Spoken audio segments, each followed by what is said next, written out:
Hello friends. Instant learning में मैं आपको रोज 10 से 15 क्वेश्चंस ऐसे दूंगा जिनका 100% आने के चांसेस हैं। तो बने रहिए मेरे साथ इस वीडियो के एंड तक। इंग्लिश के 15 सेक्शंस में से तो मैं रोज आपको 3 सेक्शंस के क्वेश्चंस 15-15 करके दूंगा। चलिए देखते हैं हमारा पहला क्वेश्चन क्या है। ये रहा आपकी स्क्रीन पे हमारा पहला question. Question number 1 is select the most appropriate option to substitute the underlined segment in the given sentence। Questions बड़े इजी है but it is all questions are very difficult, क्योंकि देखने में तो सारे क्वेश्चंस ऐसे इजी लगेंगे लेकिन वहीं वहीं पे गलतियां हम करते हैं। जहां क्वेश्चन इजी लगेगा वहीं हम गलती करते हैं। आगे आगे देखिए, मैं आपको बताता हूं कहां पे कौन सी प्रॉब्लम्स आते हैं जब एग्जाम देने चले जाते हैं। तो क्वेश्चन 1 है, the bus is now full of passengers, it will leave soon.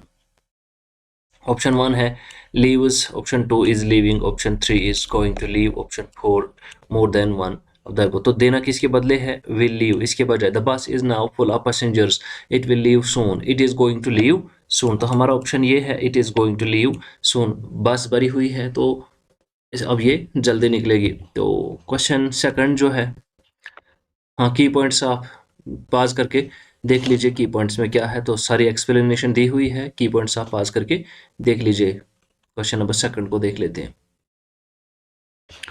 Select the option that will improve the underlined part of the given sentence. तो वो ऑप्शन जो यहाँ पे लगने का है, by the time Kavya will reach home I will have reached Kanpur. Perfect tense की बात चल रही है, जरा देख लीजिए। By the time Kavya dash, question option हमारा पहला है would reach home, option second reaches home, option third would reach home, option 4 could reach home. तो है by the time Kavya reaches home. हमारा ऑप्शन लगने ये है, by the time Kavya reaches home I will have, जब तक काव्या घर पहुंचेगी तब तक मैं आई विल हैव मैं कानपुर पहुंच गया हूँगा तब तक। एंड द थर्ड, यहाँ फिर से पास कर लीजिएगा और देख लीजिएगा, यहाँ पे इसकी एक्सप्लेनेशन दी हुई है, आप आराम से देख लेना इसको पास करके। क्वेश्चन थर्ड जो है, select the correct option to substitute the underlined segment in the given sentence। if no substitute is required, select no substitute। हाँ, जो बच्चे पहली बार दे रहे हैं एग्जाम तो उनके लिए भी आगे वीडियो के एंड तक मैं बता दूंगा क्या क्या करना है। The patient had died before the door doctor come, sorry, the patient had died. अब यहाँ देख लीजिए, यहाँ तक ये सेंटेंस तो बिल्कुल ठीक लग रहा है। Before the doctor died, patient तब तक मर चुके थे डॉक्टर के आने से पहले ही, जब तक कि डॉक्टर आ जाते। तो इसका मतलब there is no substitute required. तो यहाँ लगना था ये इसके बजाय विल हैव, क्योंकि फ्यूचर की बात चली तो नहीं है। No substitution required, have died, तो इज डेड। हमारे 4 ऑप्शन में से हमारा ये वाला ऑप्शन सही है, नो सब्स्टिट्यूट रिक्वायर्ड, क्योंकि सेंटेंस सही है, ग्रामेटिकली तो सेंटेंस करेक्ट है। चलिए ये इसकी एक्सप्लेनेशन है, देख लीजिएगा। नेक्स्ट क्वेश्चन है, which of the phrase given in the options should replace the word phrase that is underlined in the sentence to make it grammatically correct? If the sentence is correct as it is given and no correction is required, select no correction is required as the answer। she don't seem to understand what is being asked। she don't seem to understand what is being asked। क्या लगने का है यहाँ पर? she doesn't seem, she hasn't seem, she isn't seem, she isn't seem, क्योंकि third person singular है। Third person singular के साथ आप डोंट नहीं लगा सकते। क्या लगा सकते हैं आप? शाबाश। तो यहाँ हमारा आंसर सही लगना है, she does not seem, she does not seem।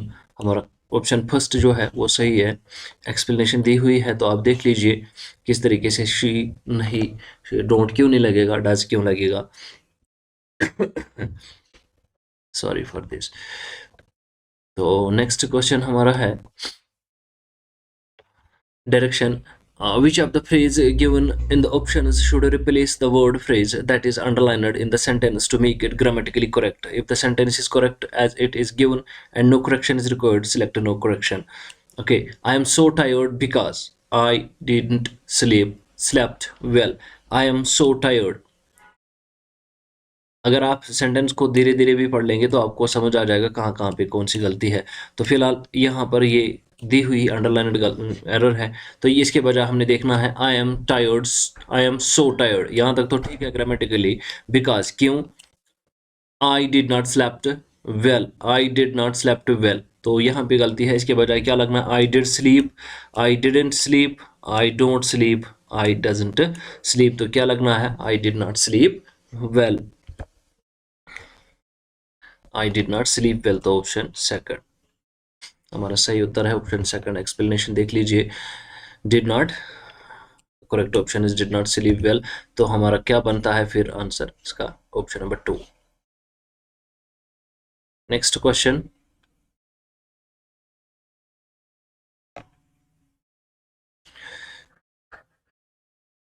select the alternate that will improve the underlined part of the sentence. In case there is no improvement, select no improvement. Siddharth wants to become, sorry, Siddharth want to become a football player but needs to practice more rigorously. तो सिद्धार्थ क्या है, Siddharth want, इसके बजाय हमने देखना है सिद्धार्थ, तो हमारा सही उत्तर ऑप्शन क्या है हमारा, wanted to become, wants to become is wanting no improvement, तो सिद्धार्थ वांट्स टू बिकम, वो चाह रहे हैं। वांट और वांट्स, तो यहाँ पर ये जो एस और ई एस अगर आपने पढ़े होंगे सिंगुलर और प्लूरल्स को हम कैसे बनाते हैं, तो एस और ई एस भी सिंगुलर प्लूरल बनाने के बड़े काम आते हैं, तो इसलिए यहाँ पे वांट्स है क्योंकि सिंगुलर लगा हुआ है, और भी बहुत सारे रेफरेंसेस होंगे और भी बहुत सारे इसके ऑप्शंस होंगे, तो फिलहाल आप इजीली इसको समझ लीजिएगा कि हमारा ये सिंगुलर है तो सिंगुलर ही इसका वर्ब लगने को है, तो Siddharth wants to become a football player, so the option is wants to become. तो आप पास करके ये एक्सप्लेनेशन देख लेंगे तो आपको सही इससे पता चलेगा कि क्या क्या हुआ है, क्या नहीं हुआ है, किस तरीके से क्या करना है। चलिए नेक्स्ट क्वेश्चन पे चलते हैं। क्या है, select the most appropriate option to substitute the underline segment, तो यहाँ पर भी यही क्वेश्चन है, इस सेगमेंट के बजाय आपको मोस्ट अप्रोप्रिएट सेगमेंट देना है। As tigress has given birth to a cub in the Ranthambore Tiger Reservoir, taking the big cat population to 78. क्या है अब, a tigress has given birth, क्या आएगा, was birth, has gave birth, is giving birth, no substitute required।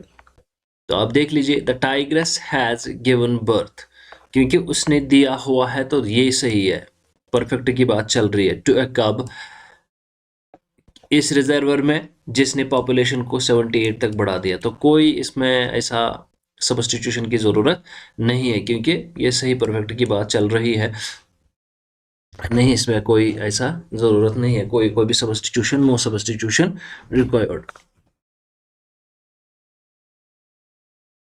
हाँ, की points आप देख लीजिए। तो सेंटेंस क्या बनता फिर, a tigress has given birth to a cub in the Ranthambore Tiger Reservoir, taking the big cat population to 78। हमारा नेक्स्ट क्वेश्चन हम देख लेंगे,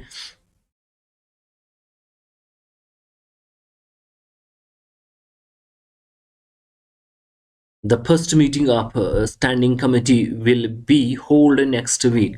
अब देख लीजिए सेंटेंस क्या है, इसके बजाय हमने सही देना है, सही उत्तर देना है इसको, या सही वर्ड हमें फिट करना है, the first meeting of the standing committee, पहली जो मीटिंग है, विल बी, ये होने जा रही है तो होल्ड कह रहा है कि हो गई है, लेकिन यहां तक तो सेंटेंस कह रहा है होने जा रहे हैं, तो इसका मतलब विल बी हेल्ड।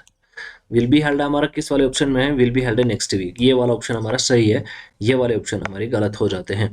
तो क्या है, the first meeting of the standing committee will be held next week. Explanation आप देख लीजिएगा की पॉइंट्स को पास करके, ये है will be held next week, will be hold next week is wrong answer. तो क्या करना है इसको, हमें पास्ट पार्टिसिपल फॉर्म जो लगाई हुई थी तो वो चीज़ें आप देख लीजिए यहाँ से। नेक्स्ट क्वेश्चन को देख लेते हैं, I have reached the hotel bye the time you call मी, तो इसका सही ऑप्शन है आई will have reached, I will have reached the hotel bye the time, ये हमारा ऑप्शन थर्ड इसका सही आंसर है। I have reached the hotel, क्योंकि ये पहले पहुंच चुके हैं, आई विल हैव, लेकिन यहाँ साथ में क्या कह रहा है, by the time you call मी, जब जिस टाइम आपने कॉल की थी तब तक मैं या तो पहुंच गया होगा, तो इसीलिए will have reached home hotel. तो इसका की पॉइंट्स देख लीजिए आप पास करके, तो आपको आंसर और ये आ जाएगा। तो इसी तरीके से क्वेश्चंस आपको पूछे जाते हैं, इसी तरीके से आपको आपके एंट्रेंस में क्वेश्चंस पूछे जाएंगे। नेक्स्ट क्वेश्चन क्या है, Select the most appropriate word options to substitute underline segment. Since 10 o'clock in the morning, he dash worked on this design. सुबह के 10 बजे. Since 10 o'clock in the morning, यहाँ तक तो सही है. He worked on this, तो continuous tense है, तो क्या लगना का है यहाँ? Continuous है, सुबह के present continuous tense है. सुबह से काम चल रही, तो he has been working. He has been working on this. सुबह से ही वो इस काम में लगे हुए थे कि इसको पूरा करें. Has been working, तो has been हमारा सही ऑप्शन है. सही ऑप्शन हमारा he has been working on this design. ये की पॉइंट्स क्या है? ये प्रेजेंट परफेक्ट कंटीन्यूअस टेंस मैंने बता दिया है, तो इसकी एग्जांपल है. तो सही ऑप्शन क्या बनना था? Since 10 o'clock in the morning he has been working on this design. Next question क्या है? Select the most appropriate option to substitute the underlined segment in the given sentence as it is. जैसा question हमने ऊपर पढ़े हैं, बिल्कुल हम इसी तरीके से ये वाला क्वेश्चन भी है. क्या है? The house has been auctioned before we reached there. The house has been auctioned. अब जो नहीं आता, तो यहाँ देख लीजिए ये वाला sentence, before we reached there, जब तक हम वहाँ पहुँच गए, तो वो ऑक्शन में लगे हुए थे, उसकी लग चुकी थी. तो इसका मतलब ये जो हमारा वर्ब है, ऑक्शन जो है, ऑक्शनड आ जाएगा. हैज़ बीन ऑक्शनड है, तो ये वाला ऑप्शन सही है, option number 3. The house has been auctioned. अब तक उसकी बोली लग चुकी थी जब तक कि हम पहुंचे वहां पर, क्योंकि यहाँ पे आपको थर्ड फॉर्म ऑफ वर्ब लगी हुई है, तो ये आपको पास्ट की बात कह रहा है, परफेक्ट की बात कह रहा है, तो तभी आपको ये लगना है. डिटेल तो आपको एक्सप्लेनेशन में मिल जाएगी. की पॉइंट्स तो यहाँ पर है. कीवर्ड्स को पास करके आप देख लीजिए क्या क्या लगा हुआ है, कौन सी फॉर्म लगी हुई है, कहाँ वर्ब के साथ, कौन से पार्टिसिपल के साथ क्या क्या लगा हुआ है, आप इसको देख लीजिए. पास करके तो देख लीजिए. Next question. Select the most appropriate option to substitute the underlined segment. इसके बजाय सही ऑप्शन हमें चूज करना है. Abu said that he saw the picture. Abu said he saw the picture. देखिए मोस्ट इजी है, तो लग रहा है कि नहीं सही है, लेकिन डिफिकल्ट है. अबू said that, उसने कहा. क्लासेस दो हैं ये, यहां तक एक क्लास है, इस कंजक्शन की वजह से दूसरा क्लास सामने पड़ा हुआ है. अब क्या है? उसने कहा वो पिक्चर देख रहा था, देखा नहीं, वो पिक्चर देख रहा है. यहाँ दो कंडीशन लगते हैं, एक क्लास 1 और दो कंडीशन के सेंटेंसेस आपके सामने होते हैं. कभी ऐसे लग रहा है कि इसको ये वाला आ जाएगा, लेकिन वो नहीं, उसका मोस्ट अप्रोप्रिएट दूसरा होता है. एक्चुअल में क्या है? कंडीशन चेंज होती है. इस लिहाज से क्या है? Abu said that he,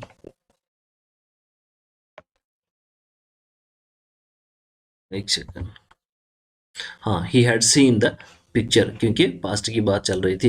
he had seen the picture, तो हमारा ऑप्शन सही है. He had seen the picture, that is option 4. He had seen the picture. Abu said that he had seen the picture, कि मैंने आपको बता दिया है कंजक्शन की वजह से जो दो अलग अलग क्लासेस जुड़े हुए हैं, तो इस वजह से परफेक्ट की बात जो है कंप्लीट कर दी गई है इससे.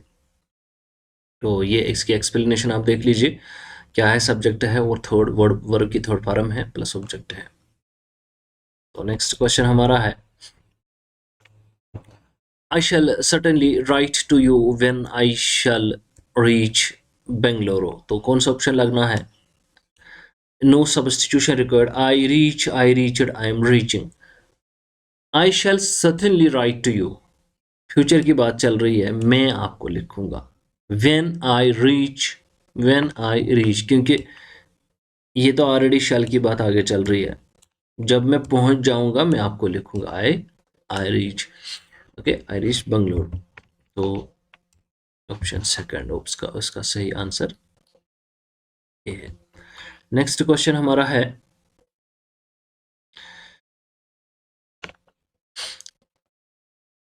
क्वेश्चन सेम है जैसे हमने ऊपर देखा है. Watch which movie have you watched on television when I called you. आप देख लीजिए, आप कौन सी मूवी देख रहे थे, ये बता रहा है कि देखी थी.